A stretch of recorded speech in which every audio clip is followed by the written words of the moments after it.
Siang pa. All right, welcome back to episode 4 with your boy Lito.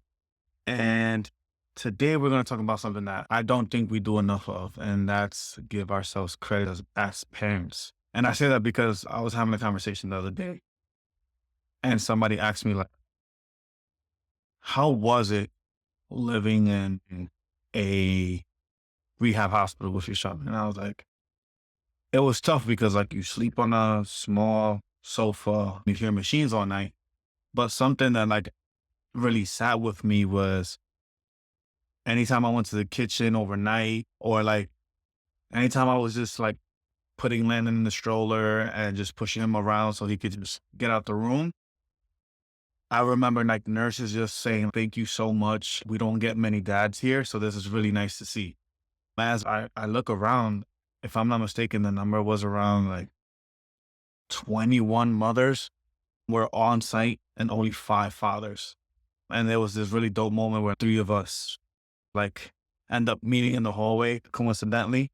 And like we didn't say anything. Well, it was just beautiful to see, hey, you're not alone in this space. And that just reminds me that you got to give yourself more credit for the things that you do because not many people are willing to do them. But that's easier said than done because that's just one small moment.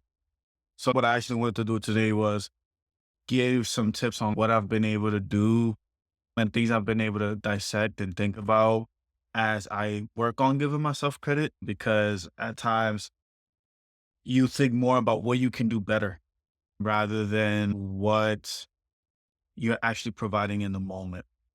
And let's just start off, right? The first one is recognizing your impact. What do I mean by that?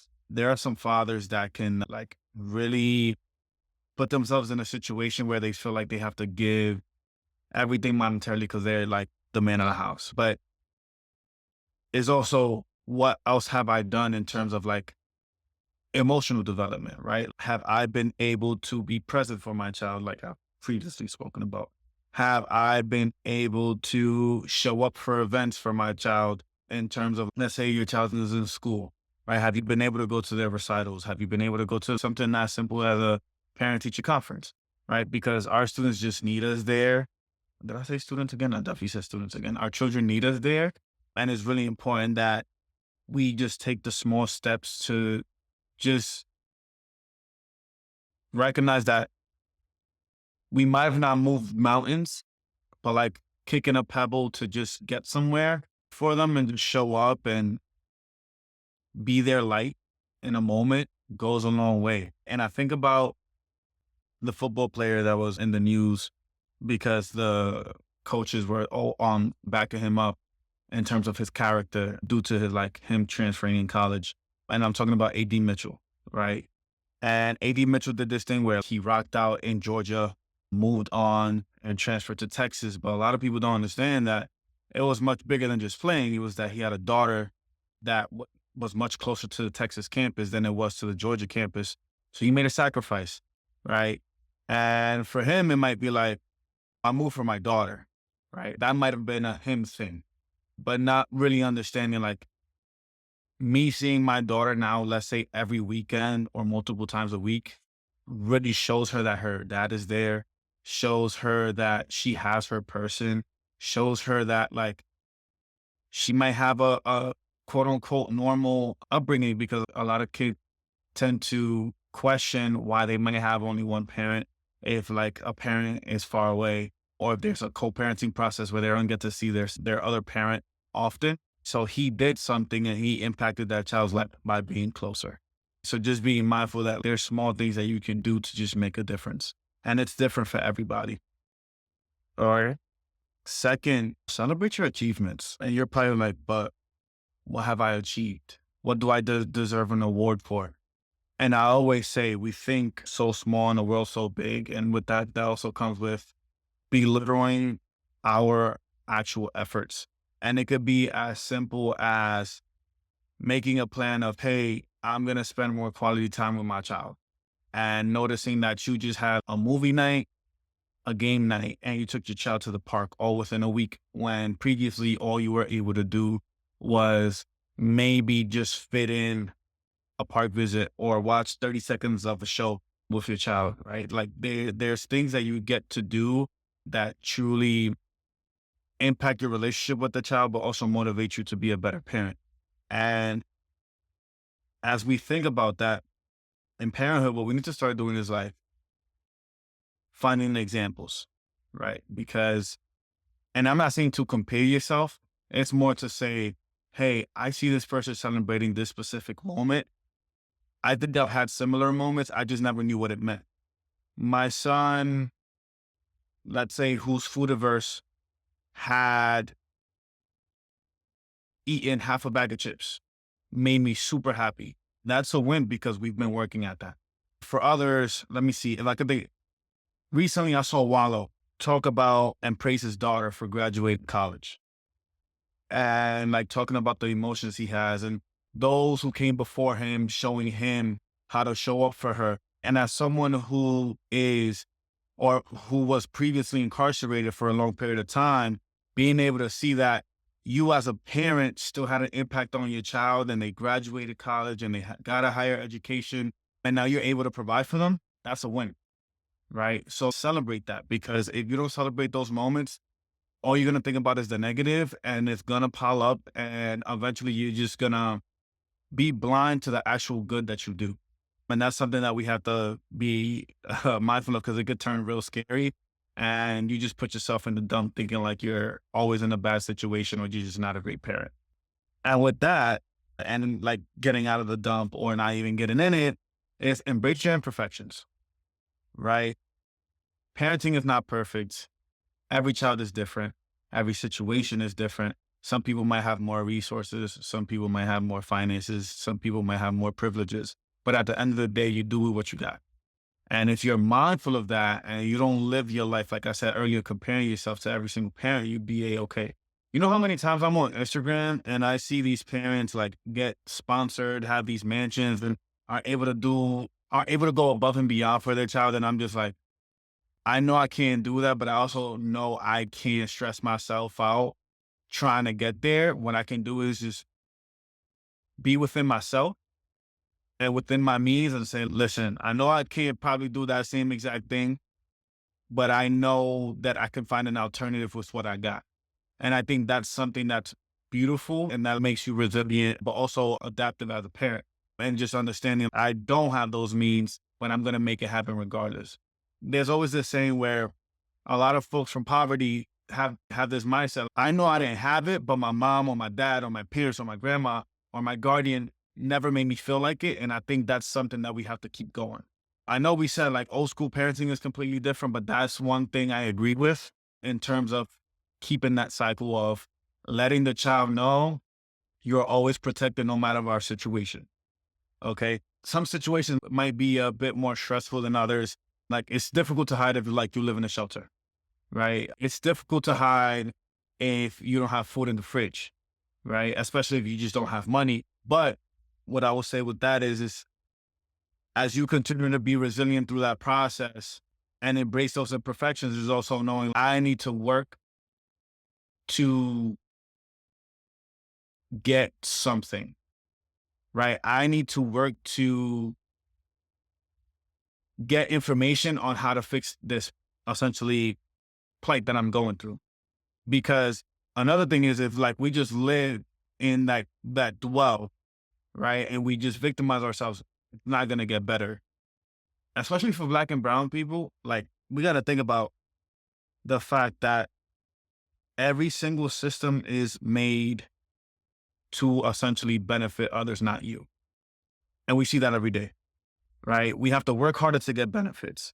In terms of education and in sports, we have to work 2 times harder to be to be seen as just as good and 4 times as hard to be seen as better. And what if we think about equity and fairness is just very inconsistent. So we just have to understand that if we embrace our imperfections, we know what steps we'll have to take to do better. Okay. Something else which kind of goes with embracing imperfections, and this part is very important for dads, in my opinion, because we're very much so living in pride and not building communities that are truly beneficial to us. And although now in the age of social media, but also communication. Folks are being much more open to just saying what they need, right? Especially when it comes to like mental health and resources. So if you seek support, you can speak to fellow dads. You can speak to a dad you might not know and reach out to someone like, hey, actually, my wife is a perfect example of this. She started following another mom that was from a similar rehab facility as ours and was asking, hey, I seen your son is food averse. I seen your son is in similar PT and OT. What should I do? The mom was generous enough to actually give a full list as to what she did. And a lot of those things ended up helping our son, right? As dads, we should also do the same. Shout out to my boy, Ben. We actually had a great conversation and I texted him and I was like, yo, bro, I noticed Landon's having a hard time adjusting with school and like also just sharing the attention with his brother. I recently brought this behavior chart where he gets rewards based on the behaviors that he does. And he does, and or if not, a star is not given if the behavior is not met. And it leads to a reward. And he's, I'm way ahead of you. And I thought, and I just laughed because it was a beautiful moment because it's like we're able to bounce off of each other, but also know that we're not alone in the decisions that we're making. And it's not something that's, oh, am I overthinking this? Is this the right thing to do as a parent? So although I just named one person, I can also name that I'm sure Ben probably thought, wow, okay, that means I felt like that chart was actually the right thing. More people are doing it. Now, if someone asks him, he's, hey, actually, I've done it, and I know someone else has done it. And that just continues to build that community and have people that can build trust amongst each other and provide more insight as the process goes on. So now, without fear, if you bring an interview process to your home, you could probably share it with others, even if it's not asked for. Is, hey, by the way, I just want to let you know we did this with Lan or Asiel. I think you should actually do it with your child too, because I've seen it's beneficial, right? Or it could be even as part of like nutrition, right? Some babies might not like a certain type of milk, and you might advise one that might end up helping your friend meet a calorie goal, right? Because sometimes as parents, we overthink if our child is eating enough, right? It's just pieces like that, that we just build that community, build consistency, and build a home within that. And I'm actually going to talk about a really dope organization that actually creates that support as well. Fellas, fathers, parents, something very hard to do currently as completely active parents is prioritizing self-care. The reason why that's hard is because we're always on the go, right? But self-care does not have to be long. Self-care doesn't have to be expensive. We just have to be open to different types, right? That might be before the children wake up or right after they go to sleep. Do yoga for 10 minutes. Turn on the YouTube wave sounds or do a narrated yoga session in your living room. Take out a piece of paper, journal, listen to your favorite song to unwind. Yo, pop open a glass of wine, right? Shower, wine, watch a show before you go to bed. If you're creative, draw something, take a picture of something, jot down your next idea, right? If you're a reader and you know you don't have time to read, get Audible. I live by that, right? At one point, it took me months to read one book. Now I've finished about 10 books through Audible, right? Because now on my way to work when I'm not driving, I just listen. Right? And that makes me feel better. It makes me feel much calmer because I know that I'm able to like mark off my reading goals, right? So when you have to prioritize self-care, I know sometimes we think very broad about it, but it's the little things, right? It can literally be knowing that you just did the dishes. You don't have to worry about it the next day. To you, that's self-care because that means you probably have a little bit more time in the morning.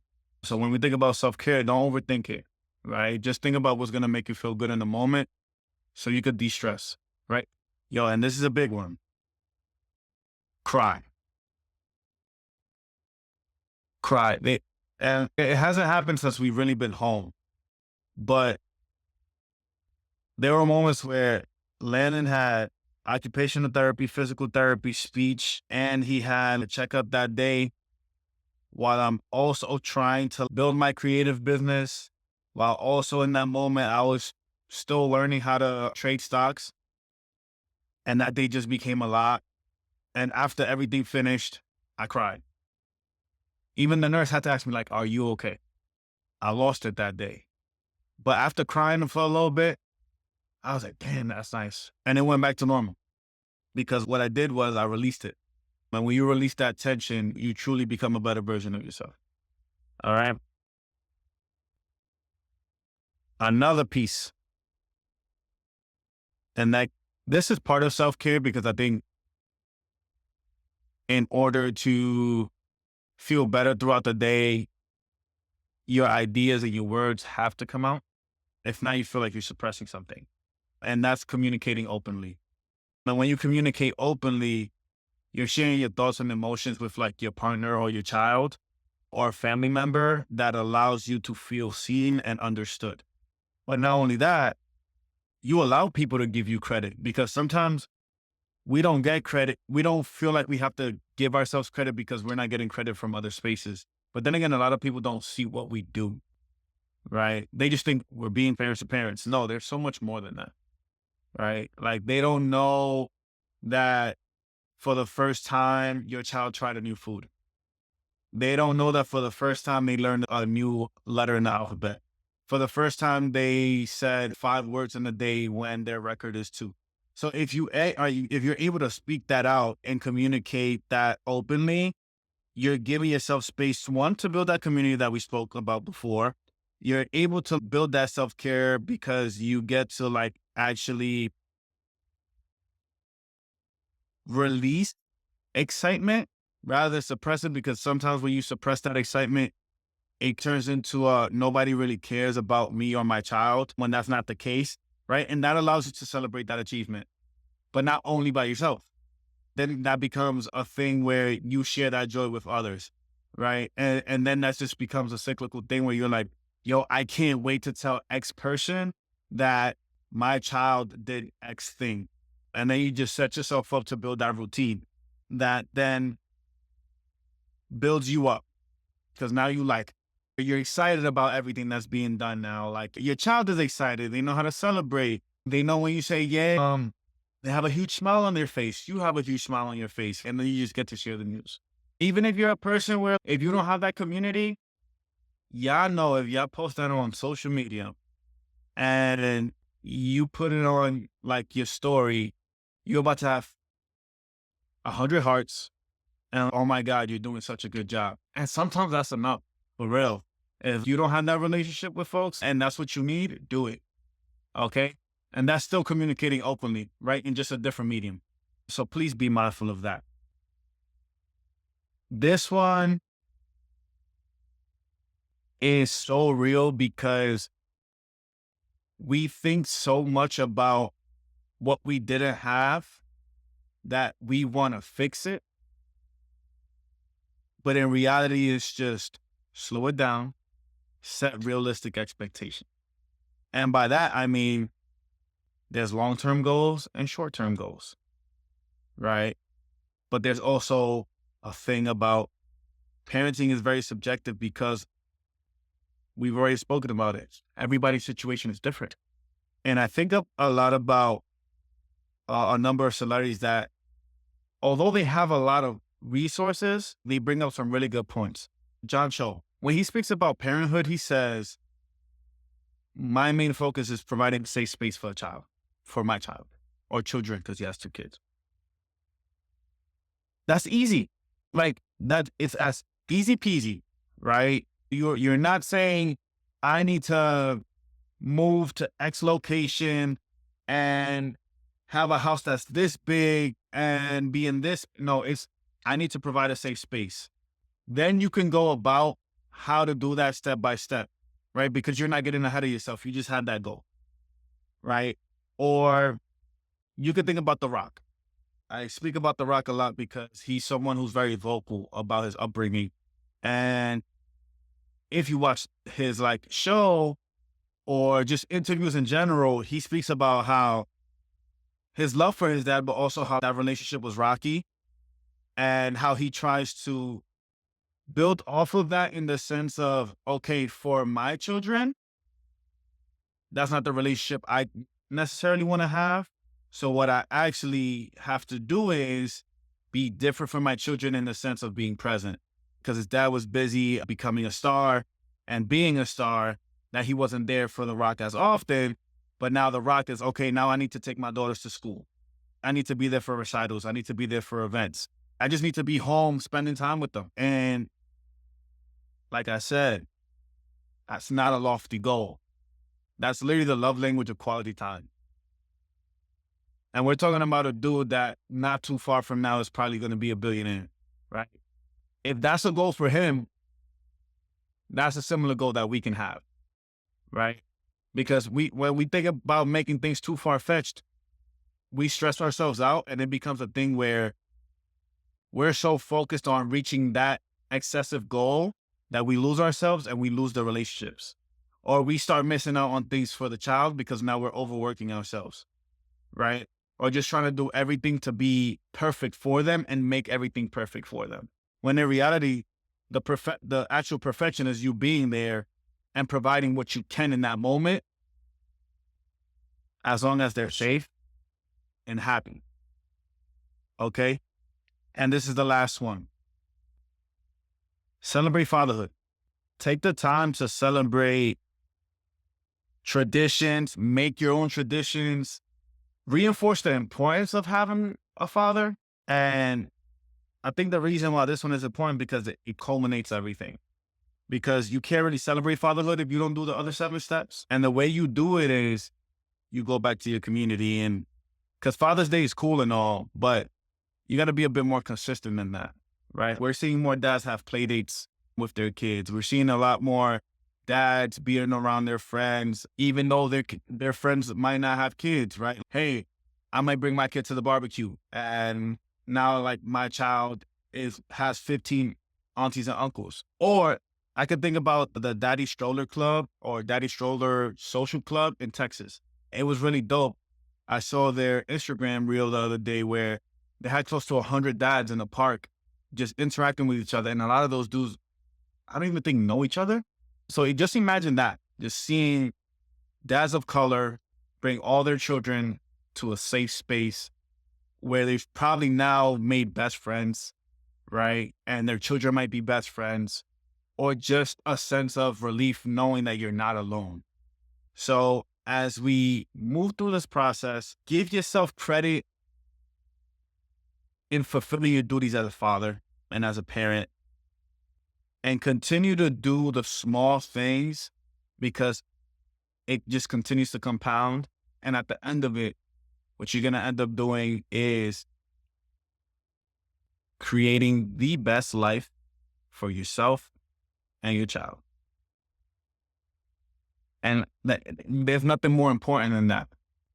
Okay. And when we think about being alone in this process, even if you have a partner, just know, 1, you have this podcast. 2, there's people out there that are willing to tell their story. And 3, just put yourself out there, right? And that's why doing the small things like going to a park makes so much sense. I've made friends in my building that I've never seen before, and I've been here for 4 years because I met them at the park. I've met folks that I literally met in college, never saw them for years, now saw them at the park. They're a parent, builds great conversations, right? Now you look a little bit more forward to going to the park because you're no longer by yourself. So don't overthink it, y'all. Give yourself more credit. Give yourself a pat on the back, and just know that you are a great parent. You'll continue being a great parent, and you're only going to get better. So thank you for rocking out on this nice, sweet, short episode. I look forward to bringing so much more. And thank you for the support as always. Peace.